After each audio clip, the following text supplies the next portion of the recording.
Алланың жақсылығына ешқашан жете алмайсыңдар дейді.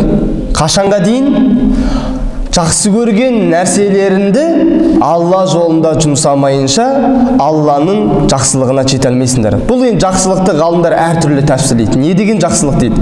Ең жақсылықтың төресі ол жәннат деген. Яғни Алланың жәннатына қауыша алмайсыңдар деген мағынада аят келеді.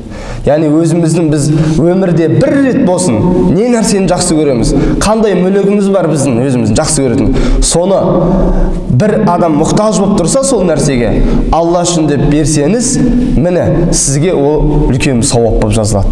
Және оны жариятун, садақатун жария дейді, сол нәрсеге кіргізіп мысалға жасауға болады Алла жолында. Қазір бұл аятты біз өткенде біз таравих намазында бұл аятты ашықтаған болатынбыз негізі. Сонда да естімеген адамдар бар. Осы аятты біз иншалла тәпсіріне тоқталамыз қазір астыда. Екінші, пайғамбарымыз саллаллаху алейхи ва саллям уақыпқа байланысты пайғамбарымыз саллаллаху алейхи ва саллямның хадис шәріфі дәлел болады. Иза матал инсану инқатаа анху амалуху дейді. Адам баласы қайтыс болған кезде бүкіл амалдар тоқтайды дейді. Бүкіл амал. Ол артық ол адам намаз оқи алмайды, садақа бере алмайды, зекет жасай алмайды, қажылығына бара алмайды, адамдарға пайдасын тигізе алмайды бұл айтқан кезде. Бүкіл амал тоқтайды дейді. Илля мин саласатин, тек мына үш амалынан басқа дейді пайғамбарымыз. Яғни үш амалы жүріп тұрады оның. Сауабы әлгі марқұмның амал дәптеріне жазылып тұрады деген екен. Бұл қандай амал? Ең бірінші, міне өзіміздің тақырыбымызға сай, садақатун жариятун дейді. Жария садақа дейді. Бұны негізі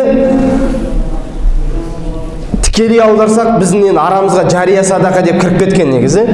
Бұны араб тілінен тікелей аударсақ, түбін қозғайтын болсақ, жара яжри деген етістіктен шығады бұл, жария деген. Яғни ағып жатқан деген сөз. Ағынды деген сөз, сарқылмайтын деген мағына береді. Сонда не деген сөз? Яғни сарқылмайтын, үзілмейтін садақа деген мағына. Жария садақа. Осыны ғалымдарымыз осы хадисте бұл